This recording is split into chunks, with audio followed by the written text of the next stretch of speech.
Muy buenas noches, mis hermanos, que el Señor les bendiga. Estamos listos para comenzar en esta noche con nuestra clase del día de hoy. Continuamos viendo la introducción de eh, nuestro estudio de Apocalipsis. Así que antes de comenzar, vamos a orar al Señor para pedirle que Él bendiga nuestro tiempo juntos y luego vamos a entrar de lleno a nuestro material. Así que oremos. Señor Dios Todopoderoso, te damos gracias en esta noche por tu bondad infinita, Señor, que nos permites congregarnos una vez más para estudiar, Señor, acerca de estas verdades tan importantes y cruciales para nuestra vida. Te pedimos, Señor, que en esta noche nos ayudes, Padre, a poder escuchar, a poder entender, a poder guardar estas cosas en nuestros corazones, Señor, con el propósito de que podamos aplicar tu palabra, con el propósito de que podamos vivir por ella, Señor, y que podamos entender, Señor, todo el consejo de ella al estudiar este hermoso libro del Apocalipsis. Por favor, quita de nosotros toda distracción, Señor, quita de nosotros todo pensamiento contrario y ayúdanos, Señor, a llevar nuestros pensamientos cautivos en la obediencia a Cristo Jesús para que el conocimiento de tu palabra, Señor, sea enarbolado en esta clase, Dios mío, y que podamos ser conformados a la imagen de Cristo en la medida que estudiamos y nos sumergimos en tu palabra. Todo esto te lo pedimos, Señor, para la gloria de tu nombre en Cristo Jesús. Amén y amén. Muy bien, mis hermanos, quiero dar la bienvenida a todos los que estamos de forma presencial, así como también a todos aquellos que están por vía remota. Antes de comenzar, solamente quisiera hacer una recapitulación acerca de lo que estuvimos estudiando la semana pasada. Hablamos acerca de la autoría del libro de Apocalipsis, que es el apóstol Juan. Hablamos acerca de la fecha de autoría de este libro. Hablamos también la naturaleza del libro, que dijimos que está compuesto por lenguajes apocalípticos, proféticos y epistolares. Tiene los tres elementos ahí, es una carta, es profecía y también es un libro de revelación. Al mismo tiempo, no solamente hablamos acerca de eh, la naturaleza de la, del libro, sino que también hablamos también acerca de las cuatro perspectivas para poder interpretar este libro. Dijimos que dentro de esas cuatro perspectivas estaba la perspectiva preterista, que nos enseña que todo lo que está compuesto en el libro de Apocalipsis ya fue cumplido. Vimos la perspectiva historicista, que nos dice que todos los elementos de del Apocalipsis tienen un cumplimiento histórico, sino pasado, también en el presente. Vimos también la perspectiva futurista, que nos habla acerca de un cumplimiento eminentemente futuro de todas las cosas contenidas en el libro de Apocalipsis. Y dijimos que si es así, entonces el libro no tendría relevancia alguna para las personas de otras generaciones, sino que únicamente para nosotros los que vivimos en el último tiempo. Y finalmente, hablamos acerca de la perspectiva idealista histórico-redentora, que dijimos que era en un sentido ecléctica porque tomaba de varias perspectivas para poder interpretar el Apocalipsis de acuerdo a los elementos con los que se estaba tratando. Cuando eran elementos históricos, cuando eran elementos de cosas que ya ocurrieron en el Antiguo Testamento, asimismo cuando son cosas que van a tener un cumplimiento futuro, pero estableciendo que ese futuro es con la venida del Señor Jesucristo y el juicio que Él va a traer sobre este mundo. Y finalmente, eh, pues el poder hacer esa separación entre lo que es pasado, presente y futuro, y asimismo también de lo que es eh, profético, escatológico y de lo que es pastoral. Así que el día de hoy continuamos, mis hermanos. Si usted no recuerda qué significa cada uno y cuáles son las aplicaciones, yo lo invito a que pueda ver la clase pasada que ya está en YouTube para que usted pueda repasar acerca de estas cosas, volver a estudiar y tomar notas.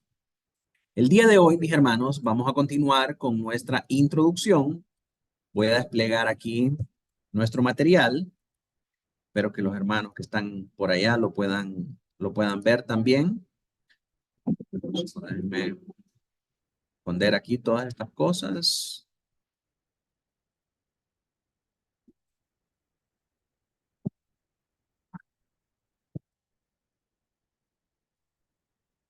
Ok,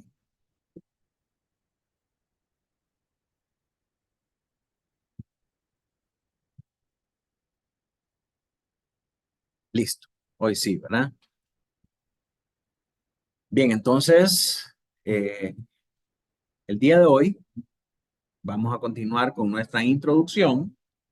Vamos por esta parte todavía, ¿verdad? Y dentro de la introducción vimos los primeros 5 incisos.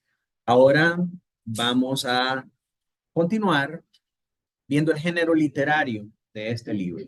Apocalipsis se interpreta simbólico o literal.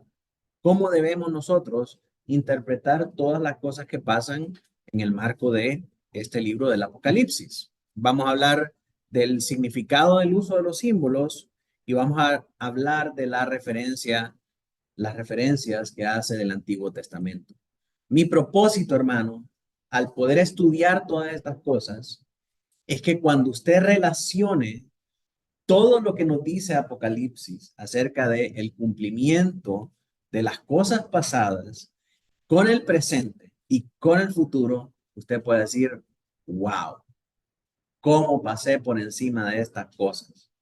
¿Verdad? Cuando nosotros entendemos que Apocalipsis es la culminación de la profecía profética y que nosotros podemos saber qué significa cada uno de los elementos que se dicen ahí, que se presentan ahí y cómo debemos interpretarlos, que usted pueda realmente tener una apreciación más profunda por la obra de Cristo, por el cumplimiento de todas las cosas y que pueda ser consolado acerca de la dureza de los tiempos que vienen, sabiendo que el Señor tiene control de todas las cosas. Entonces, continuando con nuestra clase, ¿cómo deberíamos nosotros interpretar el libro del Apocalipsis? ¿De manera simbólica o de manera literal?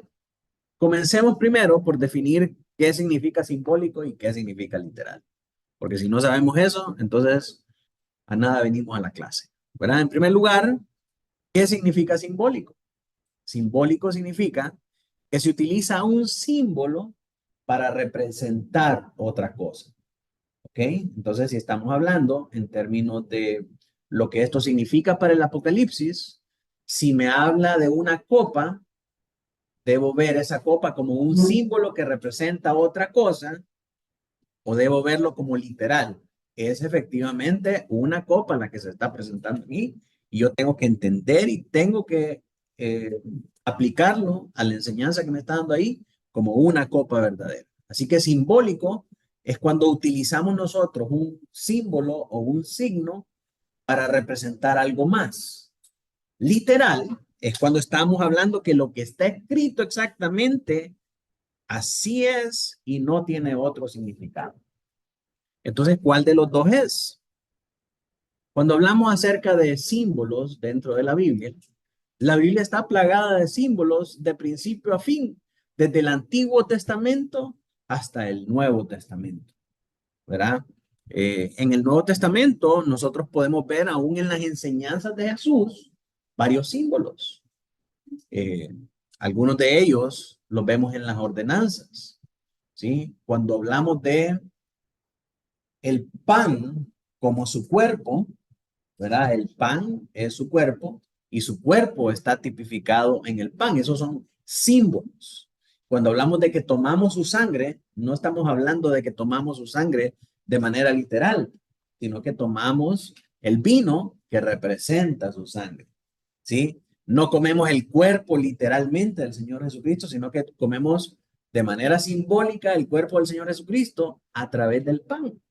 Entonces, esos son los símbolos, cosas que son empleadas para representar otras. En el caso de las ordenanzas, el pan significa el cuerpo, el vino significa la sangre, pero no son literalmente el cuerpo y la sangre del Señor.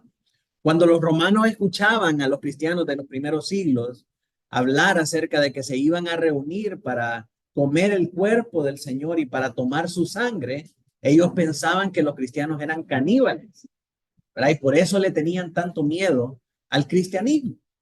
Pero al entender que es parte de los símbolos de nuestra liturgia, ¿verdad? De nuestra tradición cristiana, entonces eso tiene sentido.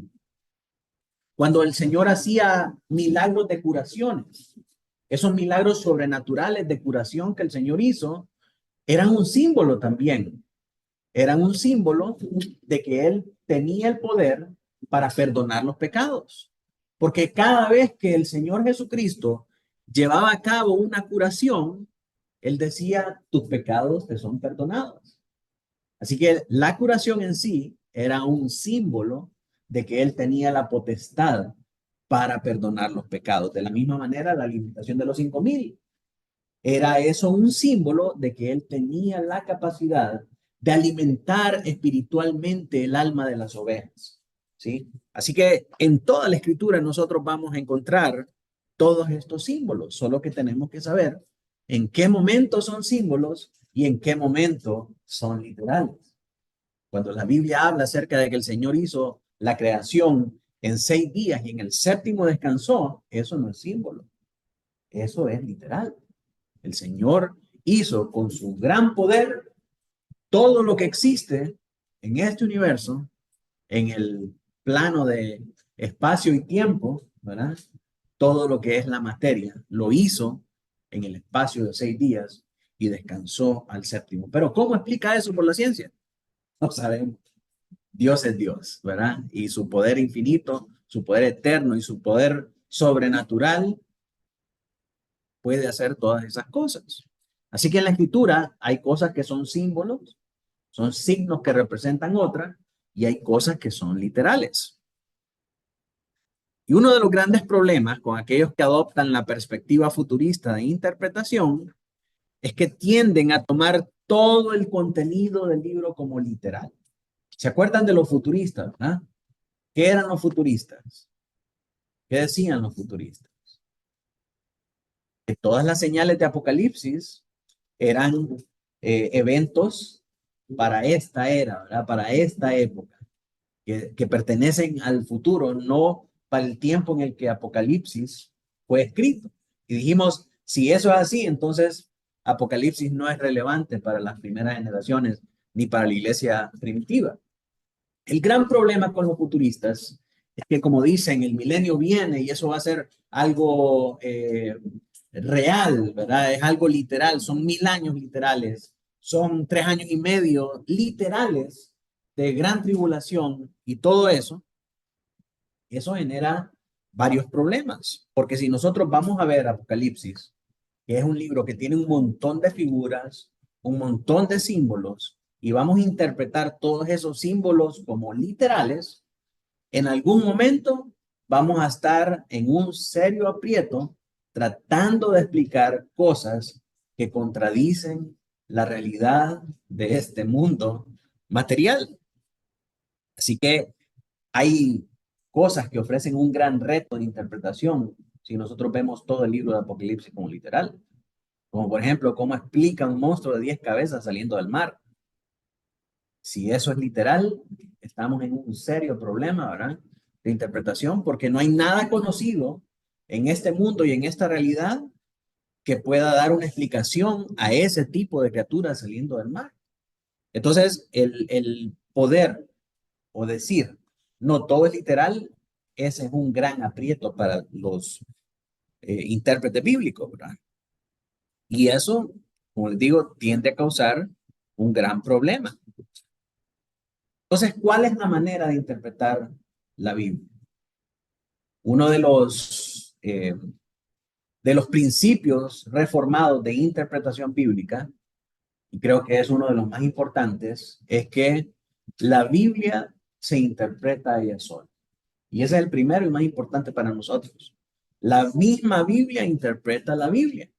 Y el segundo es que los pasajes más oscuros en la Biblia se interpretan a la luz de los más claros, ¿sí? Donde nos da luz el Señor en la Biblia, eso nos sirve a nosotros para interpretar las cosas en las que no tenemos luz. ¿Verdad? Y la tercera es que lo que el Señor no dice, no somos llamados nosotros a inventar y a llenar en los huecos de lo que todavía no existe ahí. Pero partiendo del principio más importante de hermenéutica, que es la interpretación de la Biblia, de que la misma Biblia interpreta la Biblia, vamos a dejar nosotros que la Biblia nos diga cómo debemos interpretar Apocalipsis. ¿Sí? Y eso lo encontramos nosotros en el primer capítulo de Apocalipsis, en el primer versículo. Miren lo que dice. Si alguien me ayuda a leer. La revelación de Jesucristo que Dios le dio para manifestar a su siervo las cosas que deben suceder pronto, y la declaró enviándola por medio de su ángel a su siervo Juan. Amén. La revelación de Jesucristo, esto es la apocalipsis de Jesucristo, que Dios le dio para manifestar a sus siervos las cosas que deben suceder pronto, y las declaró enviándola por medio de su ángel a su siervo Juan. Esta palabra declaró es muy importante porque nos dice a nosotros la manera en cómo el Señor le está dando esta revelación a Juan para que Juan la pueda entender y para que Juan la pueda enseñar a la iglesia de ese tiempo. Esta palabra declaró es la palabra semaíno, ¿verdad? Y esta palabra semaíno significa comunicó, dio a conocer, significó y dejó claro. En el griego, cuando nosotros hablamos acerca de este proceso de transmisión de información, tenemos esta semaíno, que significa dar a conocer por medio de símbolos, por eso se usa significó, pero también dependiendo en el contexto en el que se usa la palabra, se puede utilizar también la palabra gnostizo, creo que es, que viene de gnosis, que viene de conocimiento, y eso es dar a conocer. Entonces, tenemos que saber cuál es el contexto y de dónde sale esta palabra para poder interpretar si nos está hablando solamente de dar a conocer una información, o sea, como un intercambio de información, o presentar un significado, presentar un símbolo para que haya una interpretación. Entonces, en simples palabras, semaíno acá es dar a conocer por medio de una señal, simbolizar para que el receptor pueda entender lo que pasa, como cuando se hace una señal para la guerra. Hay señales que solamente con que sean señales uno puede captar todo un gran mensaje. Las mamás son expertas en eso. Cuando le hacen ciertos ojos a los hijos, ya los hijos pueden interpretar qué es lo que está pasando en el ambiente, ¿verdad? Como cuando usted llega a un lugar y le dicen, ya sabe usted qué es silencio, ¿verdad? Una sola señal puede significar un gran mensaje. Recordemos el símbolo de ictus, ¿verdad? Este ictus eran las iniciales en griego del Señor Jesucristo en la cruz, que decía Jesús Cristo, Theos Huios Soter. Jesucristo, el Hijo de Dios, el Salvador. Entonces, estas palabras en latín significaban pecado. Y los cristianos utilizaron el símbolo de pescado para identificarse en los primeros siglos como cristianos, porque eran perseguidos, ¿verdad? El simbolito ese de un pez. Entonces, si yo le digo, tuve una visión y miraba un pescado en un carro, o un pez en un carro, no es que literalmente el carro andaba con un pez, ¿verdad? hubiera sido bien ridículo y quizás inaudito ver un pescado literalmente en un pez. Tiene más sentido que pensemos que era un símbolo de un cristiano en un carro, ¿verdad? Ese pequeño símbolo nos puede dar a entender un gran mensaje. Entonces, cuando estamos hablando de esta palabra semaíno, está hablando acerca de eso, de dar un mensaje por medio de un símbolo. O sea, un mensaje que pudiera entender el receptor por medio de ese símbolo. Por consiguiente, entonces, semaíno, en este contexto, significa simbolizar. Pero ¿cómo podemos estar tan seguros? Vamos a ver por qué. Principalmente porque este primer versículo del primer capítulo de Apocalipsis es una alusión directa al libro de Daniel. Y vamos a ver nosotros, versículo por versículo, cómo está directamente relacionado y cómo casa también el libro profético de Daniel con el libro profético de Apocalipsis. Y eso nos da la pauta a nosotros de cómo es el mensaje que va a recibir Juan. Cuando nosotros entendemos eso y podemos hacer esa relación, nos fuimos. Podemos hacer la interpretación. Hace poco tenía acá, pues que se lo decía, hablaba sobre desde cuándo empezó esa parte de la revelación. Decía que era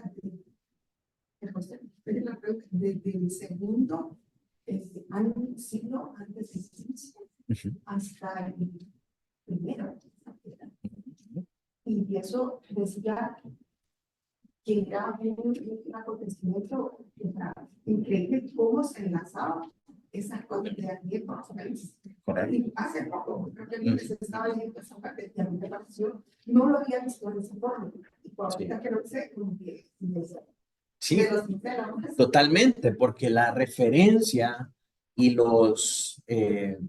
las alusiones que Apocalipsis hace a otros libros proféticos como Daniel, como Ezequiel, como Zacarías, es impresionante. Miren lo que dice, por ejemplo, Daniel 2 del 28 al 29. A ver si alguien puede leer. Hay un Dios en los cielos, el cual revela los misterios, y él ha hecho saber al rey Nabucodonosor lo que ha de acontecer en los días. He aquí tu sueño, las visiones que has tenido en tu cama, estando tú, oh rey, en tu cama, te vinieron pensamientos por saber lo que había de ser en lo porvenir. Y el que revela los misterios te mostró lo que ha de ser. El 45. De la manera que viste que del monte fue cortada una piedra, no con mano, lo cual desmenuzó el hierro, el bronce, el barro, la plata y el oro. El grande estaba al rey lo que ha de acontecer. Verdadero y fiel en su interpretación. Qué tremendo, ¿verdad? El Señor le muestra a Nabucodonosor las cosas que han de acontecer en un futuro. En el sueño, Nabucodonosor, usted se recuerda, ¿verdad? Mira una estatua y le dice la cabeza es de oro, el pectoral es de plata, las piernas son de bronce y la parte de abajo son de hierro con barro, ¿no? Entonces, está pasando todo esto. El Señor le muestra a Nabucodonosor estas cosas y Daniel las interpreta. Daniel le dice, el Señor te lo mostró. O sea, el mismo lenguaje apocalíptico, ¿verdad? Hablamos en la clase anterior que apocalíptico no significa que es algo tenebroso de los últimos tiempos. Apocalipsis significa revelación. Entonces, cuando un mensaje bíblico es apocalíptico, es porque revela el origen de dónde proviene. Entonces, al igual que Apocalipsis, al igual que la visión de Juan, al igual que el mensaje de Juan, la visión que recibe Nabucodonosor también es apocalíptica en el sentido de que proviene de Dios y Daniel le revela esas cosas. Ahora, el mensaje profético de esa visión apocalíptica es lo que va a suceder. Pero eso significa entonces que iba a haber una estatua literal con todos estos elementos. No, nunca hubo tal cosa. Daniel le dijo, eso que tú vistes, eso te lo dio Dios. Y esas cosas significan las cosas que van a venir, y cada una de las cosas significa esto, esto, esto y esto. Entonces, en el sentido más amplio, la visión de Nabucodonosor y la interpretación profética de Daniel está directamente relacionado con Apocalipsis, y tiene el mismo modus operandi, la misma manera en la que Dios revela las cosas y la misma manera en la que Daniel interpreta el sueño a Nabucodonosor. De la misma manera, Juan está interpretando el mensaje para dárselo a las iglesias. Por lo tanto, la fuente de afirmación de Juan se encuentra en Daniel 28, 30 y 45. ¿Sí? Daniel es la fuente de inspiración de Juan para poder interpretar el mensaje que él recibe de Dios. Mire la relación que hay ahora, verso por verso, al ver Juan y al ver Daniel. Y usted me va a decir si tienen o no tienen relación. En primer lugar, Juan dice, tuvo una revelación. Esta es la revelación del Señor Jesucristo. Daniel dice, Dios revela los misterios. Juan dice, Dios mostró las cosas que iban a acontecer. Daniel dice que Él ha dado a conocer, ¿verdad? Dios ha dado a conocer. Sobre las cosas que han de suceder pronto, dice Juan, sobre lo que sucederá en el futuro, dice Daniel. Él la significó, ¿verdad? La palabra esta, semaíno, Él la significó, Él presentó el símbolo de estas cosas para que nosotros supiéramos el mensaje. Y de la misma manera, Daniel también dice, el Señor las declaró. En la traducción de la Septuaginta, que es la traducción al griego del Antiguo Testamento, la palabra que usan también para declarar es esa misma palabra, semaíno. Entonces, a todas luces, lo que nos está diciendo acá es que el mensaje de la revelación de Dios acerca de las cosas que han de pasar, él mismo las significó. Son un símbolo para Juan, para que Juan pueda entender ese mensaje y que pueda darlo a la iglesia. Entonces, ¿qué deducimos de todas estas cosas? La palabra en Apocalipsis 1:1 podría significar simplemente dar a conocer o comunicar, o así referirse a una idea general de comunicación, no a un modo simbólico como suele suceder en el mundo antiguo. O sea, pudiera ser que fuera solamente dar a conocer o hacer un intercambio de información, pero el hecho de que este pasaje sea una alusión directa a Daniel confirma que la palabra significa simbolizar. O sea, estaba llevándose a cabo la simbolización de un mensaje para que Daniel lo pudiera interpretar.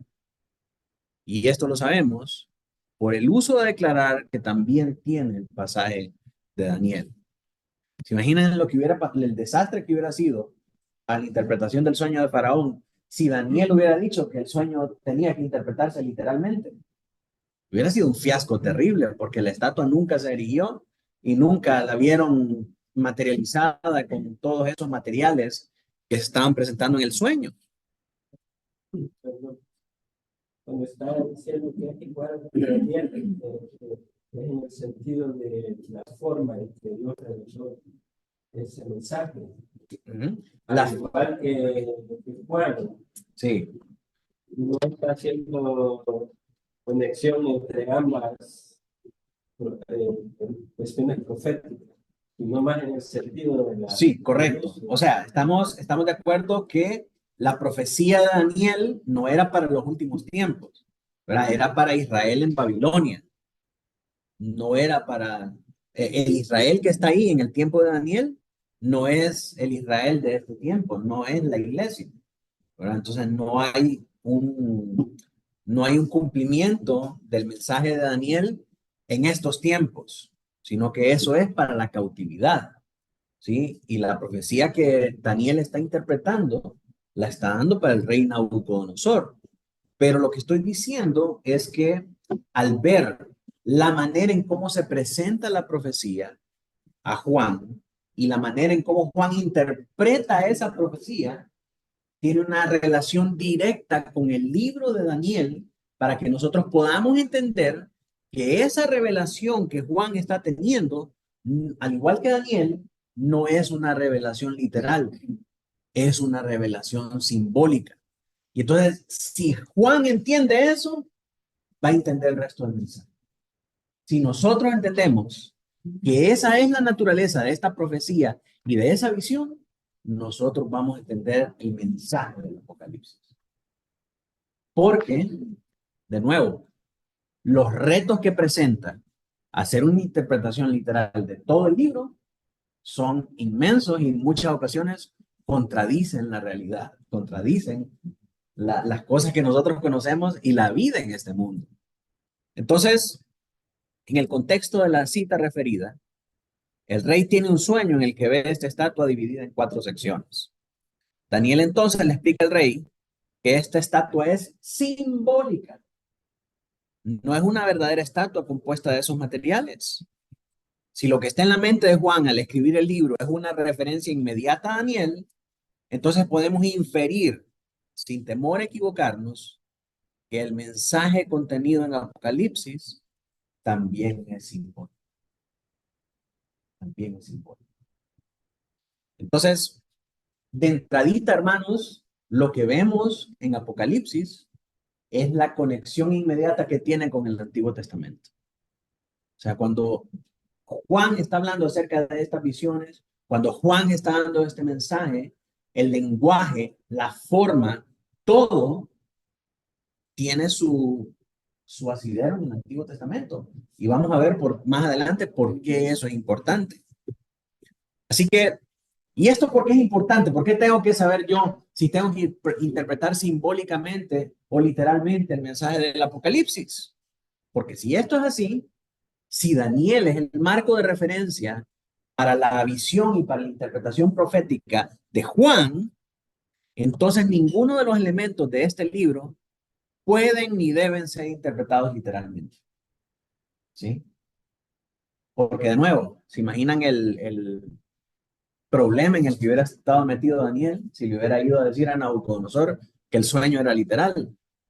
No hubiera pasado nada y más bien lo hubieran tirado a la hoguera. Pero el sueño era simbólico. De la misma manera, la visión que Juan recibe es simbólica. Entonces, los leones, los corderos, las bestias, las mujeres, todo, ¿verdad? De todo eso que nosotros vemos en Apocalipsis, nada puede ser tomado como literal. A excepción, obviamente, del mensaje para las iglesias, porque esas eran iglesias literalmente establecidas y ahí es donde entra el tercer elemento de la naturaleza del libro del Apocalipsis, que es el lenguaje epistolar, ¿verdad? Esas iglesias, en los capítulos del 2 al 3, son iglesias reales, son iglesias físicas, que a su vez representan también la iglesia universal de Cristo. Esas 7 iglesias del Apocalipsis son una representación de la iglesia del Señor en todos los tiempos, ¿verdad? Entonces, el mensaje que el Señor le manda a las iglesias, en ese pequeño paréntesis del 2 al 3, eso es literal. Eso es epistolar, ¿verdad? Es un lenguaje epistolar. Entonces, por lo demás, fuera de eso, todas las cosas que nosotros vemos ahí son simbólicas. Son simbólicas. Y son símbolos, como hablamos al principio, ¿verdad? Que un símbolo era una representación de algo más. Lo que estos símbolos representan es otra realidad o otro conjunto de realidades. Así que no se anticipen que cuando lleguemos a cada una de esas cosas, cuando lleguemos a las copas, a las trompetas, a todas esas cosas, vamos a ver qué significan, ¿verdad? Pero por ahorita tenemos que saber que cuando entremos en el libro del Apocalipsis y miremos estas cosas que resultan fantásticas y que resultan contradictorias a nuestra realidad, es porque son simbólicas. Porque son simbólicas. Por tanto, Juan deja manifiesto desde el principio que las visiones que se van a desarrollar en el libro tienen un significado predominantemente simbólico que puede tener varias referencias históricas en lugar de referirse de manera literal a una persona, cosa o acontecimiento en concreto. ¿Verdad? Cuando menciona el cuerno pequeño, no es Yasser Arafat. Yasser Arafat ya días murió. Y si fuera, no tuviera ningún tipo de relevancia para los cristianos del primer siglo. ¿Sí? El anticristo no era el Papa León X, como pensaban muchos reformadores, como está manifiesto también en nuestra confesión bautista, que el anticristo es el Papa de Roma, pero no para referirse necesaria o específicamente a Francisco, sino que al sistema católico romano.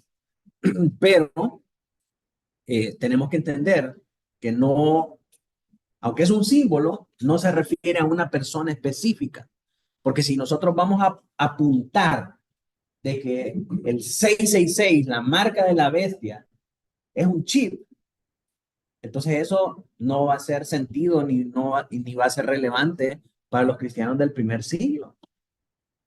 ¿Verdad? Igual si decimos el anticristo fue Yasser Arafat y Yasser Arafat ya se murió, ya no hay anticristo.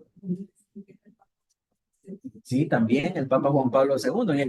Dijimos en la clase anterior que solo en el siglo XIX desfilaron cualquier cantidad de anticristos. Hitler, quien más, muchos de los Saddam Hussein, muchos de los principales personajes políticos, Bill Gates, Bill Clinton, muchos de esos. También viene el de Facebook. Ah, sí, el hermano Nelson dijo que el...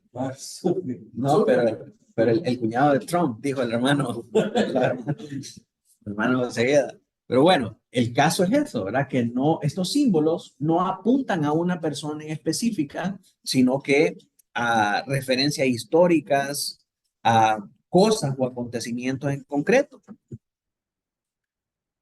¿Cómo impacta el saber esto? De que, bueno, Apocalipsis es simbólico, entonces, ¿cómo impacta mi perspectiva del libro? ¿Cómo ahora va a ser diferente para mí leer este libro al saber que estas cosas son simbólicas? Actualmente, la perspectiva que siguen muchos futuristas es interpreta literal todo lo que miras ahí, a menos de que te veas obligado a interpretar simbólico.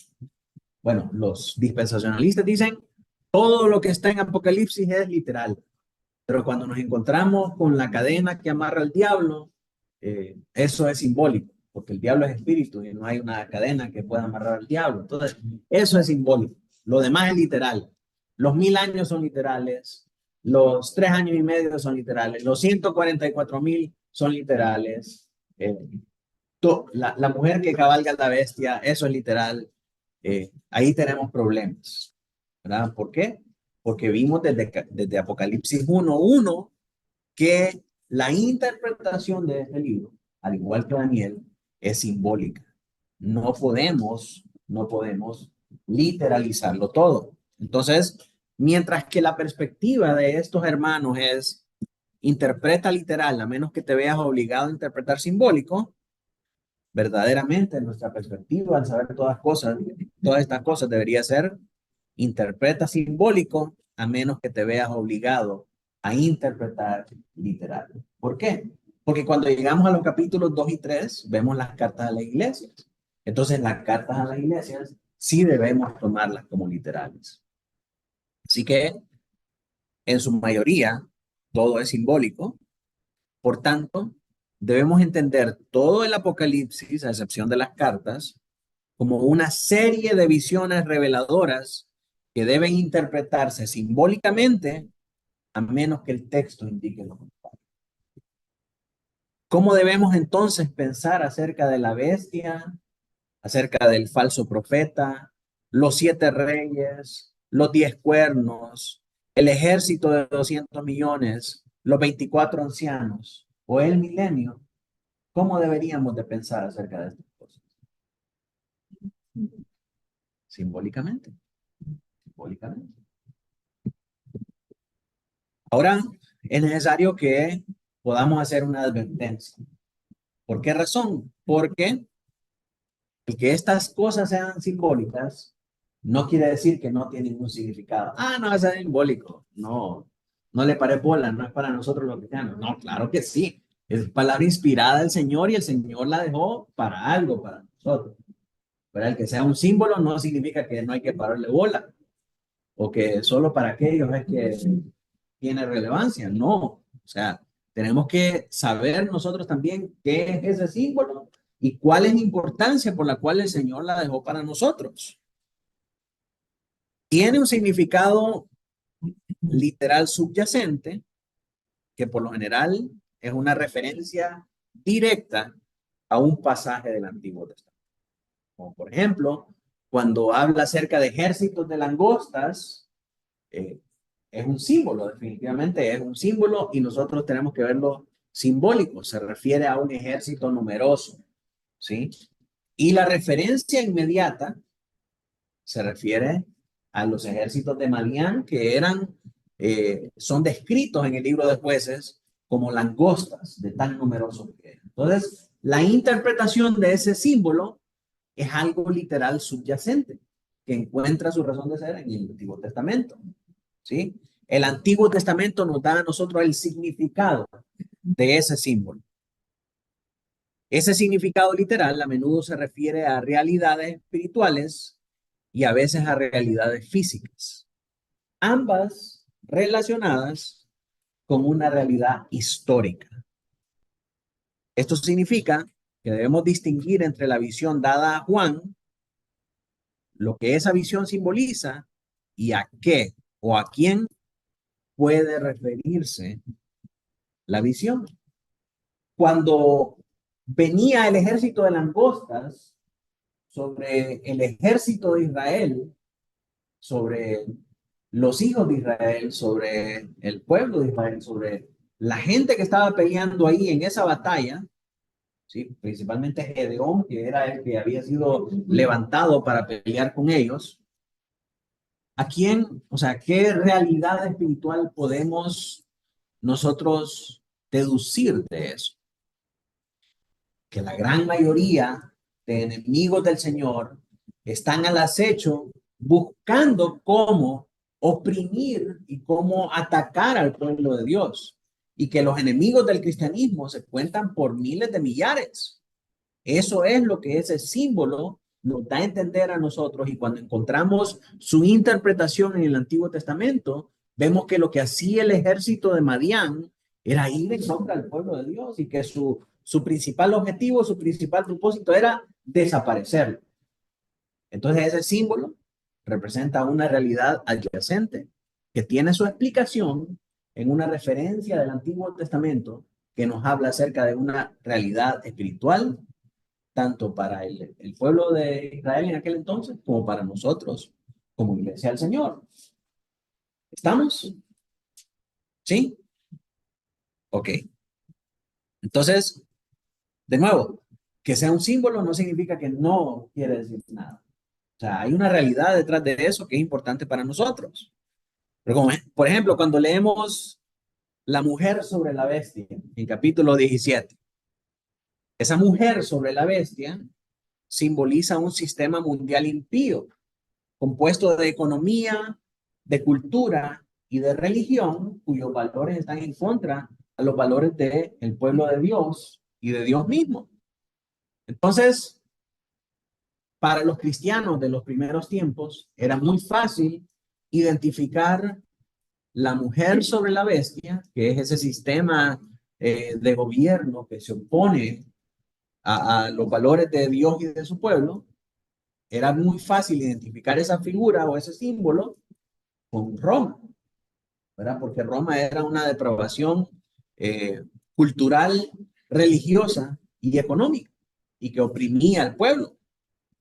Entonces ellos decían, esta mujer que cabalga sobre esa bestia es Roma, ¿sí? Sería un error para nosotros actualmente decir que esa mujer que cabalga sobre la bestia es la Comunidad Económica Europea, como muchos dijeron algunas décadas atrás. Me acuerdo que había iglesias que hasta decían, hasta tenían el tema ahí, ¿verdad? Una mujer cabalga a la vez. Entonces, ¿por qué es un error eso? Porque estamos puntualizando o estamos directamente señalizando a una persona específica, cuando realmente no representa a una persona específica, a un solo gobierno. Si representa algo, es el zeitgeist, ¿verdad? O el espíritu de la época, el gobierno secular, el gobierno humano que comparado con los gobiernos de otros, de siglos pasados, ningún gobierno ha sido tan eh, sanguinario y asesino como el de la presente época, que es humanista y que es totalmente vertido hacia la justicia social. Solo en abortos, lo que este gobierno de la época ha promovido y ha eh, enarbolado han sido alrededor de 44 millones de abortos, ¿verdad? En todo el mundo. O sea, es un genocidio espectacular. Pónganse a pensar que el genocidio nazi, ¿verdad? El holocausto, fueron solamente 6 millones de judíos contra 44 millones de criaturas indefensas no nacidas que han legalizado los gobiernos de la época. O sea, es una masacre sin precedentes. Dicen que alrededor de 170 millones de personas, sin contar los muertos en las guerras mundiales. O sea, solo por mano de los gobiernos, por mano de las autoridades civiles, ¿verdad? Para hacer prevalecer sus ideologías. Imagínense. Sí, claro. Entonces, si pensamos en la mujer que cabalga sobre la bestia, no podemos decir únicamente la Comunidad Económica Europea, sino que es el movimiento de este siglo, ¿verdad? Es el pensamiento de este siglo. Entonces, el error está en irse directamente a una interpretación literal, pasando por alto lo visionario y simbólico. Es decir, que estos son elementos de una visión y son símbolos de otra cosa. Porque de esa manera, o sea, interpretando de esa manera, a esta mujer que cabalga sobre la bestia, podríamos nosotros darle un significado, podría esa imagen tener un significado para todos los cristianos de todos los tiempos.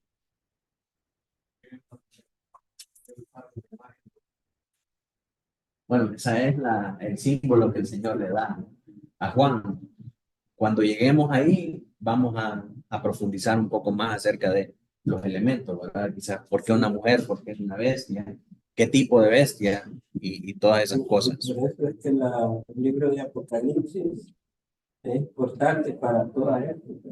Así es. No podían decir ellos, esta era Calígula o claro. Sí. Nosotros en este tiempo, la ONU, o lo que sea, sigue apuntando a un símbolo que representa el sistema. Exactamente, exactamente.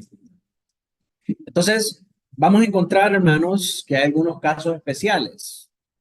Por ejemplo, en ocasiones, Juan mismo dice el significado de los símbolos.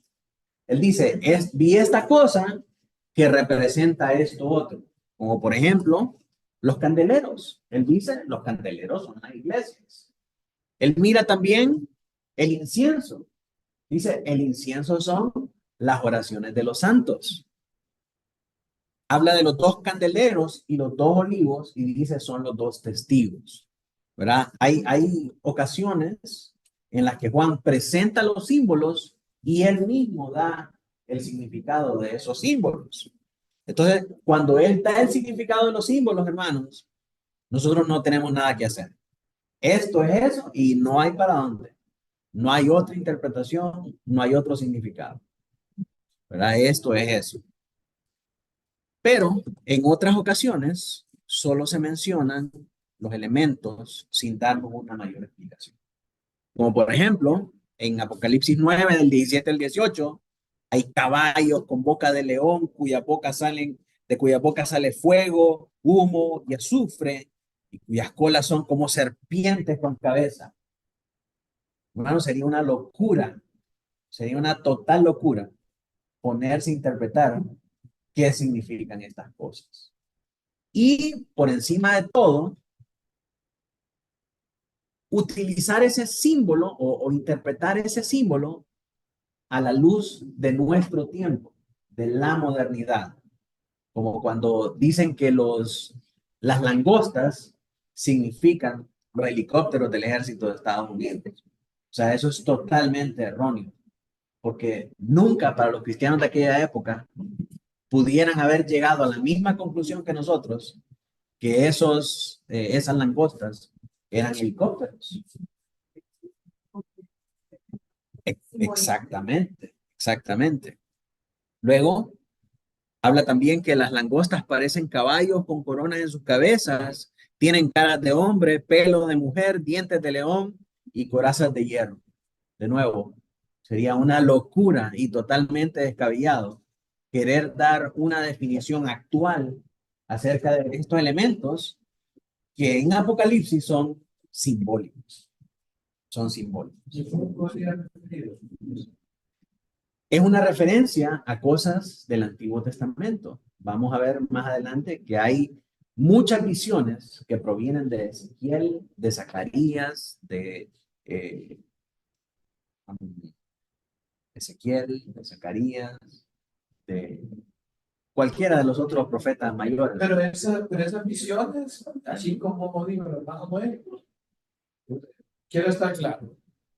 Esas visiones hacen referencia a esos pasajes o vamos a ver básicamente el simbolismo que tienen o a que se refieren los dos libros.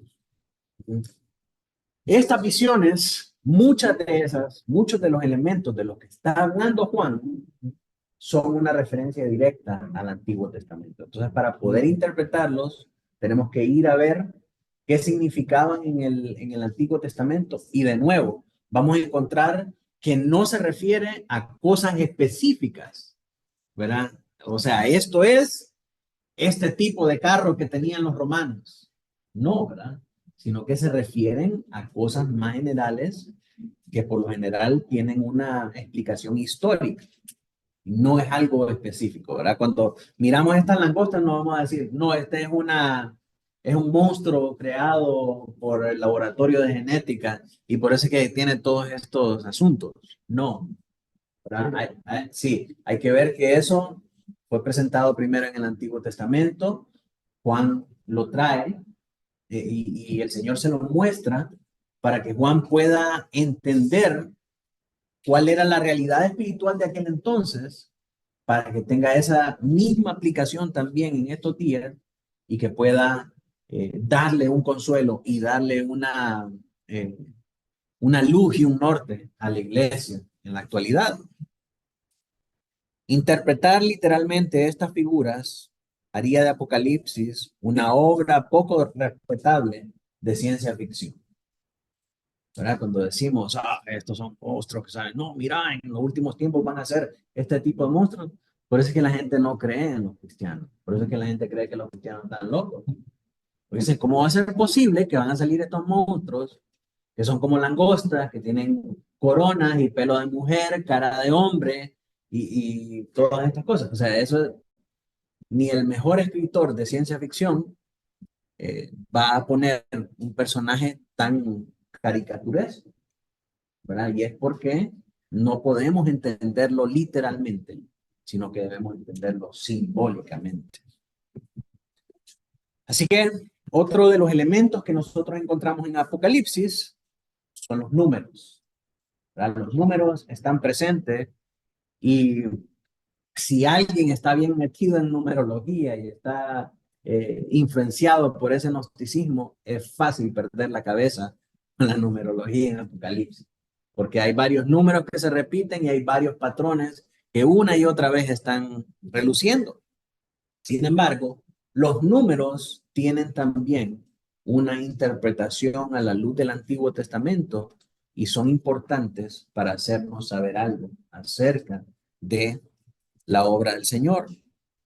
3 números con sus múltiplos aparecen repetidamente en las visiones de Juan.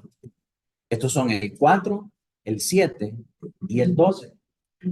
De nuevo, para poder interpretar estos números, no vamos a ir a buscar gnosticismo, no vamos a ir a buscar materiales esotéricos, no vamos a ir a buscar materiales rosacruces que nos digan que el 4 es número de esto, que el 7 es número de aquello, que el 12. Eso sería como que usted fuera a la pulpería y que pidiera la guía de la diaria para preguntarle qué significa el 4, qué significa el 7, qué significa el 12, ¿verdad? O sea, ellos tienen su propio código ahí de eso. Dicen el 4, ¿cómo se llama? Es la cabeza. El 7 es la pierna, ¿verdad? El 12 es la mano. Entonces, si sueña con el 4, compre la cabeza. No vamos a hacer eso. Y eso es lo que muchos cristianos hacen hoy en día. 4, fíjate que el 4 es número de balance. ¿Y quién te dice eso a vos? No, es que dicen los antiguos escritos, ¿verdad? Los antiguos sumerios, el 4 es un número de balance. Qué bueno. El 10 es el número de buen testimonio. ¿Quién dice eso? No, es que en los antiguos textos, ¿verdad? Esto y lo otro. Hey, tenemos que ser bien claros, hermanos, y bien cuidadosos de no caer en esas cosas. Porque hay muchos cristianos que se han perdido con eso. Muchos cristianos que se han... sí, correcto. Y hay mucho material de ciencia ficción que ha predominado en novelas que muchos cristianos lo han adoptado para interpretar la Biblia. Y eso es terrible. Porque si nosotros queremos interpretar estos números, y si estos números son una referencia en el Antiguo Testamento, tenemos que saber lo que estos números significan en la Biblia para Dios, no en el manual de astrología, ni esotérico, ni en la cábala, ni en todo eso. O sea, vamos a utilizar la Biblia para interpretar la Biblia. Y si alguien viene diciéndonos, no, es que el 4 es el número de esto, pregúntale cuál es tu fuente. Es la Biblia. Enséñame en qué versículo dice eso. ¿En qué te basas vos para decir eso? Tenemos que verificar las fuentes, como los nobles berianos, ir y revisar las escrituras. Cada uno de estos números se interpreta mejor a la luz de su significado en el Antiguo Testamento. Por ejemplo, el 4 nos habla de totalidad. Dice Génesis 2, del 10 al 14, ¿verdad? Habla de los 4 ríos que habían en el jardín del Edén y que componían todo el mundo de aquel momento. También en Apocalipsis 7:21 se usa el 4 para hablar de los 4 extremos de la tierra. Entonces estamos hablando de la totalidad de las cosas. Y también, hermanos, estos números, cuando se utilizan en el contexto del pasaje que estamos utilizando, vamos a ver que efectivamente cuando se habla de 4, está hablando de la totalidad de la tierra o de la totalidad del mensaje o de la totalidad del imperio de Dios, etc. El 7 nos habla de perfección. ¿Por qué? Porque en 7 días hizo Dios la creación y todo lo que el Señor hizo, lo hizo perfecto. ¿Verdad? Pero no es que vamos a agarrar, digamos, esos números, por ejemplo, 4 de totalidad, y entonces vamos a hacer todo una explicación mística. Sí. Cosas. Fíjate que, por ejemplo, yo hace poco vi un debate, no sé si lo vi Armando, de Edgar con un francés, pero ese francés salió con unas locuras, tres champán, con unas locuras de que Moisés era el primer papa y que es un simbolismo, no sé. Entonces, de José. Entonces, hubo una parte donde estaba explicando este cristiano, donde decía que incluso, dice, no solo porque hay gente que se todo lo que dijiste, con el tema de los números, que se ven unas cosas, por muy cristianos que sean, incluso hubieron padres de la iglesia que decían, no, es que hay 4 evangelios porque existen 4 puntos cardinales. No vamos a creer en este tipo de cosas. Dice, no, eso no tiene sentido. No. Eso es traer conocimiento externo para interpretar la Biblia. Eso es eisegesis, ¿verdad? Meterle a la Biblia lo que yo pienso y lo que otros dicen. Los números, cuando los miremos nosotros, vamos a interpretarlos a la luz de la misma escritura, ¿verdad? Como por ejemplo, ¿por qué decimos que el 7 es perfección? Cuando están estos 7 espíritus delante del trono, nos habla a nosotros del espíritu de sabiduría, el espíritu de consejo, el espíritu de dominio propio, el espíritu, todos los 7 espíritus estos que se mencionan en Isaías, que son por así decirlo, atributos de Dios, ¿verdad? El espíritu de santidad, atributos de Dios. Entonces, estos 7 espíritus no son 7 dioses que hay ahí. Muchos interpretan ese pasaje de Apocalipsis 1:4 de manera literal. Estaban 7 espíritus ahí con Dios. Eso habla que Dios tiene otros diositos ahí con él. Y entonces, porque eso es literal. No, ¿verdad? No es literal. Es simbólico. Ya vimos por qué es simbólico. Y cuando habla acerca de esos 7 espíritus, nos habla de la perfección de Dios. Y estos 7 espíritus, de nuevo, son presentados en Isaías como espíritu de consejo, espíritu de santidad, espíritu de inteligencia, espíritu de sabiduría. Todo eso está reflejado en Isaías. Entonces, ¿qué es lo que le dice? Que Juan está sacando de Isaías. O sea, no es que Juan fue a copiar Isaías, ¿verdad? Para dar el mensaje de Apocalipsis, sino que cuando Juan recibió esa visión, la pudo conectar con Isaías. O sea, él sabía que era eso porque se recordaba Isaías. Porque Isaías está en esos 7 espíritus. Así que habla de la perfección de Dios. 12 es número de plenitud. Tenemos 12 tribus que conforman el pueblo de Dios, 12 apóstoles del Cordero, las 12 columnas de la Nueva Jerusalén. ¿Verdad? Y sus múltiplos se repiten una y otra vez. Cristo se habla 7 veces en el Apocalipsis. El Espíritu aparece 14 veces. El Cordero aparece 28 veces. Israel, el número 12, representa siempre a Israel por las 12 tribus. Pero la Nueva Jerusalén tiene 12 por 12 por 12. ¿Sí? Su ancho eran 12 codos, su largo eran 12 codos y tenía 12 columnas. Y siempre vemos que el 12 está presente ahí. Y en contraste, Babilonia está marcada por el 6. 6 por 6 por 6, porque ese número es utilizado para demostrar la imperfección del mal, que aunque continuamente trata de ser Dios, de parecerse a Dios, nunca llega a la perfección. Siempre su intento queda en ser 6, 6, 6 y 6, y por más 6 que usted tenga, nunca va a llegar a ser 100, ¿verdad? Entonces, esas cosas las vemos ahí. El uso de los símbolos, de los números, sirve para expresar la soberanía de Dios sobre toda la historia. Las repetidas series de 7 forman toda la estructura del libro. Hay 7 cartas a 7 iglesias, 7 sellos, 7 trompetas, 7 copas, 7 truenos, todo lo demás. Cada segmento de 7, incluidas las cartas, trata de la lucha de las fuerzas del bien contra el mal y concluye con el triunfo del bien y la victoria de Dios. Esto resalta la soberanía de Dios y su mano intencionada, su mano controlando todos los acontecimientos de la historia humana. ¿Por qué Dios dejó estos simbolismos? ¿Por qué no darle un mensaje claro a Juan? ¿Por qué hablarle con estos símbolos? Y esto es importante, porque los símbolos que usa Juan, dar este mensaje por medio de símbolos, es similar a la manera en la que Jesús hablaba por parábolas.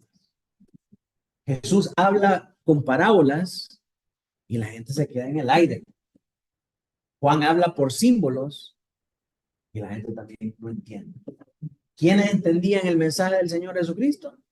A lo que Él le daba la capacidad de entender, a sus discípulos, a su pueblo. ¿Quiénes van a entender el mensaje del Apocalipsis? El pueblo al que el Señor le da la sabiduría y la capacidad para entender, así como con las parábolas. Y de hecho, esta comparación entre las parábolas y los símbolos de Apocalipsis los dos vamos a encontrar que tienen su asidero en las profecías del Antiguo Testamento. Todo lo que el Señor habló en Antiguo Testamento, en parábolas, perdón, era una referencia a las cosas del Antiguo Testamento. Incluso el hablar en parábolas estaba profetizado en el Antiguo Testamento. Dice que para que hablando la gente no entienda. Y todas las parábolas nosotros vamos a encontrar que tienen una relación, una conexión directa, una inferencia directa al Antiguo Testamento. Así como los signos que Juan utiliza tienen una inferencia directa con el Antiguo Testamento. Tanto las parábolas como los símbolos tienen el mismo propósito que el mensaje de los profetas del Antiguo Testamento. ¿Ustedes se acuerdan cómo eran los mensajes del Antiguo Testamento? ¿Qué pasaba cuando un profeta llegaba a dar una profecía? ¿Ah? No muchas veces era. Sí, pero el que la recibía, ¿qué pasaba con ese mensaje? Era estremecido por el mensaje de los profetas. O sea, lo que los profetas decían incomodaba a la gente, los estremecía, los afligía, ¿verdad? Los llevaba hacia el arrepentimiento. ¿Por qué? Porque era un mensaje chocante. Era un mensaje contra la cultura de la época. Pensemos en Natán cuando llega a darle la profecía a David. ¿Verdad? Tú eres ese hombre. En ese momento David se puso manos arriba y no sabía qué hacer.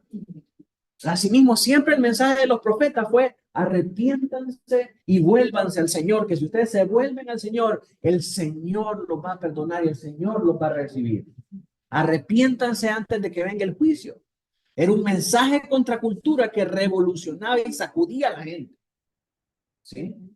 Entonces, tanto las parábolas como los símbolos tienen ese propósito de sacudir a la gente, de despertar a la gente. Despertaba la atención de los discípulos que se encontraban aletargados por los efectos del pecado. Como el pueblo de Israel en el tiempo de los jueces, no podían distinguir entre lo bueno y lo malo, hacían lo que era bien delante de sus ojos. Estaban tan acostumbrados al estilo de vida de los filisteos que no querían ser liberados de ellos. ¿Qué se necesitaba para despertar a esta gente? Mensaje profético. ¿Y entonces a quién manda Dios? A un profeta, a Samuel. ¿Sí? Samuel trae consigo el tiempo de los reyes. Y después de Samuel viene Elías, viene Eliseo, vienen los profetas, los demás profetas que salieron de esa escuela profética, y todos con el propósito de despertar al pueblo de Dios que estaba letargado con el pecado. Hasta que el Señor calla nuevamente y aparece el Señor Jesucristo hablando en parábolas para despertar y llamar la atención de aquellos a los que Él había elegido desde antes de la fundación del mundo. Mis hermanos, llamar a los elegidos requiere un mensaje especial de parte de Dios. Y por eso el Señor mandó el evangelio del reino por boca del Señor Jesucristo. Y por eso en estos últimos tiempos, sabiendo la dureza del pecado de los hombres, ha mandado este mensaje del Apocalipsis. Para que los que son suyos verdaderamente vengan al conocimiento de Él. Y por eso es que Juan hace la misma advertencia que hace el Señor Jesucristo. ¿Cuál es? El que tenga oídos para oír, que oiga el mensaje que Dios habla a su iglesia. ¿Se da cuenta la relación y el paralelismo que hay entre uno y el otro? Dios da este mensaje de esta manera para despertar a su pueblo. El mensaje divino tiene la capacidad de despertar a todos aquellos creyentes elegidos y de endurecer a los incrédulos. Ahora, ya para terminar rápidamente, las referencias en el Antiguo Testamento. Como dijimos en la clase anterior, el Apocalipsis es el libro que más referencias tiene al Antiguo Testamento. 244 de las 470 palabras que tiene son referencias al Antiguo Testamento. Hay que resaltar que son alusiones, no citas textuales. No citas textuales. son alusiones, de manera que cuando se habla de una cosa, ya la gente sabe qué es esa referencia.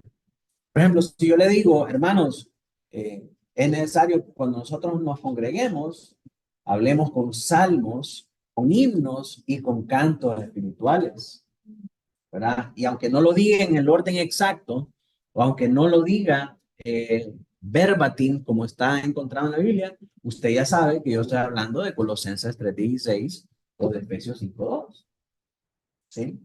Porque eso es algo que se menciona así en la Biblia.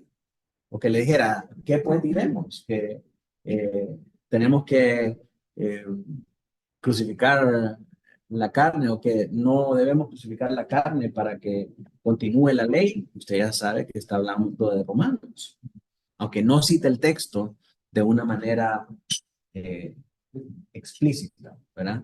Estas referencias de Apocalipsis al Antiguo Testamento son alusiones, ¿verdad? De manera que cuando se mencionan, ya se sabe que se habla acerca de esto. Como los 7 espíritus en Apocalipsis 1:4.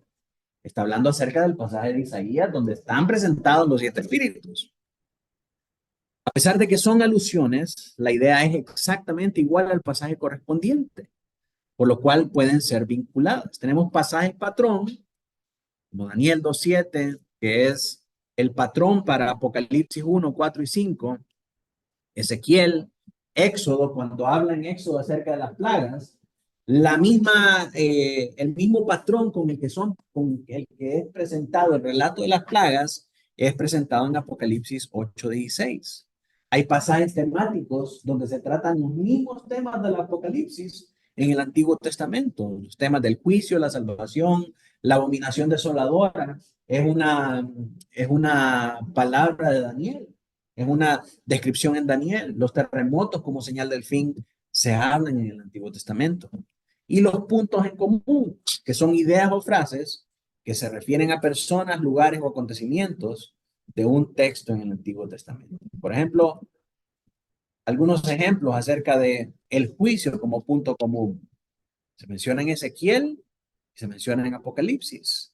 El león de Judá ejerciendo su juicio se menciona en Génesis 49 y en Apocalipsis 5.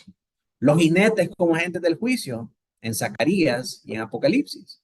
Las langostas como agentes del juicio en Joel y en Apocalipsis 9:7. ¿Se acuerda, verdad? Que el Señor enviará al saltón, al revoltón y todo su ejército de langostas, ¿verdad? Habla ahí en Joel. Las plagas del Éxodo. También tenemos la tribulación como un punto común. 10 días de tribulación en Daniel, 3 años y medio de tribulación en Daniel, Sodoma, Egipto y Jerusalén como lugares del Antiguo Testamento donde el pueblo de Dios es perseguido. También tenemos la enseñanza de la idolatría como punto común. Se menciona en las cartas a las iglesias la doctrina de Balaam, Jezabel, que son puntos de referencia del Antiguo Testamento. La protección divina como punto común, el árbol de la vida que está en Génesis vuelve a aparecer en Apocalipsis, el sellado de los israelitas en Ezequiel y en Apocalipsis, las alas de águila protegiendo en el desierto, están en Éxodo y en Deuteronomio y aparecen en Apocalipsis. La batalla victoriosa de Armagedón, ¿verdad? Aparece en Zacarías y aparece en Apocalipsis. La apostasía como punto común, vemos la ramera en Ezequiel y en Apocalipsis. El espíritu como potenciador del pueblo de Dios como punto común en Zacarías y en Apocalipsis también. Entonces, vemos que hay pasajes que son patrones, vemos que hay pasajes que son temáticos y vemos también que hay pasajes que son puntos comunes entre el Antiguo Testamento y el Nuevo Testamento. La diferencia es que Juan, cuando recibe estas visiones, lo que hace es universalizar estos puntos o estos temas del Antiguo Testamento. Por ejemplo, si se decía de Israel que era un reino de sacerdotes, en Apocalipsis, Juan aplica ese sacerdocio a toda la iglesia. Se habla de las tribus de Israel que van a lamentar haberle dado la espalda al Mesías en Zacarías 12:10. Entonces, En Apocalipsis dice, todas las tribus de la tierra se lamentarán por el Mesías. Habla de 3 años y medio de tribulación de Babilonia para Israel en Daniel, y en Apocalipsis es universal, ¿verdad? Es decir, 3 años y medio de tribulación en Babilonia para toda la iglesia, de Babilonia, perdón, para toda la iglesia. También las hojas del árbol eran para sanidad de Israel, en Ezequiel 47:12. En Apocalipsis dice que sus hojas eran para sanidad de todas las naciones, ¿verdad? Entonces se toman esas referencias del Antiguo Testamento y se hacen en Apocalipsis universales para toda la iglesia. ¿Cuál es la razón? La razón de esta universalización tiene su origen en la comprensión del Nuevo Testamento, de la obra de Cristo, y cómo a través de Cristo la promesa dada a Abraham se ha extendido ahora a todas las naciones. Es decir, en el Apocalipsis vemos que la promesa hecha a Abraham ahora se ha cumplido para todas las naciones. Juan entiende que el Antiguo Testamento apunta proféticamente al Nuevo Testamento y a Cristo. Y lo hace a la misma manera de Cristo y todos los escritores del Nuevo Testamento. ¿Cómo lo hacen? Pues haciéndose el Antiguo Testamento para citar su aplicación. Cuando Pedro se levanta y da su sermón después de Pentecostés, él empieza a hacer esta referencia y a hilvanar todas las cosas. Esto fue aquello que pasó al profeta, que habría de pasar en nuestro tiempo, ¿verdad? Y al traerlo de atrás para explicar el presente, él podía definir el futuro de la iglesia y el futuro del pueblo de Dios. Así que de la misma manera lo hace Juan. Juan agarra esas cosas del pasado para decir, esto es lo que está pasando actualmente y esto es lo que viene. Por lo tanto, el verdadero pueblo de Dios ahora es el que confía en el Mesías prometido en el Antiguo Testamento. Los creyentes de todas las naciones, tanto judías como gentiles, constituyen el pueblo del nuevo pacto, la continuación de Israel y de quien se profetizó que él derramaría su espíritu allá en el Antiguo Testamento. La historia está unida por el plan soberano de Dios. Apocalipsis nos provee ese glorioso resultado y esa gloriosa conclusión. Que lo que está escrito en el Antiguo Testamento tiene su cumplimiento en estos días finales a través de estas cosas. Como conclusión, el hecho simple pero asombroso es que Dios eligió transmitir estas visiones a Juan en la mejor manera que él sabía que Juan podía entenderlas. Dios dijo, yo le voy a dar estas visiones a Juan, pero ¿cómo puedo entender, cómo puedo presentárselas de la manera que Juan puede entenderlas? Utilizando el lenguaje de la Biblia. Dios sabía que cuando le presentara todo este imaginario, Juan iba a conectar los puntos y iba a saber que Dios estaba hablando de esas cosas para saber qué era lo que estaba aconteciendo en su momento. Así que lejos de ser una nueva revelación que rechace el Antiguo Testamento, como muchos piensan, el Apocalipsis es una afirmación contundente y exhaustiva acerca de la autoridad del Antiguo Testamento. El que tenga tantas referencias al Antiguo Testamento prueba la autoridad que tiene el Antiguo Testamento y la vigencia que tiene aún para nuestros días. Porque hay muchos que están diciendo de que vivir conforme a lo que está en la Biblia es vivir conforme a lo que Dios dijo. Lo más importante es vivir conforme a lo que Dios está diciendo ahorita por boca de los profetas. Y eso no es así. Dios reveló su profecía para estos tiempos, haciéndonos ver hacia la autoridad de su palabra en el Antiguo Testamento. Así que Apocalipsis no descarta el Antiguo Testamento, sino que lo trae para nosotros en la actualidad, para que nosotros podamos interpretar nuestro tiempo a través de la óptica del Antiguo Testamento. La revelación de Cristo puede y debe entenderse con el telón de fondo del Antiguo Testamento. El Antiguo Testamento no solo apunta hacia Cristo, sino que es lo único que nos permite entender quién es Él. Por lo tanto, la clave más importante para entender la visión de Juan es entender el Antiguo Testamento. Mi hermano, si no entendemos eso nosotros, no vamos a poder hacer una interpretación correcta del Apocalipsis, de nuestros tiempos y del futuro. Muchos miran el Apocalipsis como un trampolín hacia el futuro, pero si no miramos primero para atrás, hacia el Antiguo Testamento, y entendemos lo que significó en la época de Juan, para luego avanzar al presente, nos vamos a perder todo lo que el Apocalipsis tiene que decirnos, mis hermanos, sobre el pasado, el presente y el futuro. Así que el Señor nos ayude, hermanos, a poder ver hacia atrás, a poder ver al Antiguo Testamento, a poder traer esas profecías a este tiempo actual, para poder interpretar lo que significó para los cristianos antes que nosotros y lo que va a significar para los cristianos que están adelante de nosotros. Nuestra próxima clase vamos a terminar, si Dios quiere, con esta introducción. Vamos a ver los últimos 3 puntos que nos hacen falta. Y por hoy nos vamos a quedar hasta aquí. Y vamos a orar al Señor. Voy a pedirle a Lucas que pueda dirigirnos en oración.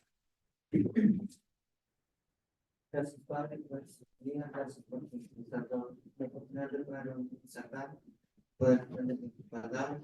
Te pedimos que nos ayudes a interpretar en la Biblia, que escribes nuestra mente, nuestro corazón, palabras, y que la podemos aplicar en nuestro día a día para así poder disfrutar y ayudarnos a hacer una mejor para ti. Gracias por nuestra salud, alimentos, bendición. Te pedimos que si es solo para que puedas hacer lo mismo por quienes lo necesitan. Y pero más importante, que puedan conocer a tu palabra. En el nombre de Jesús. Amén. Yo, el Señor, mis amados, nos vemos si Dios lo permite en el domingo en nuestra reunión general. Que Dios les bendiga y buenas noches a todos.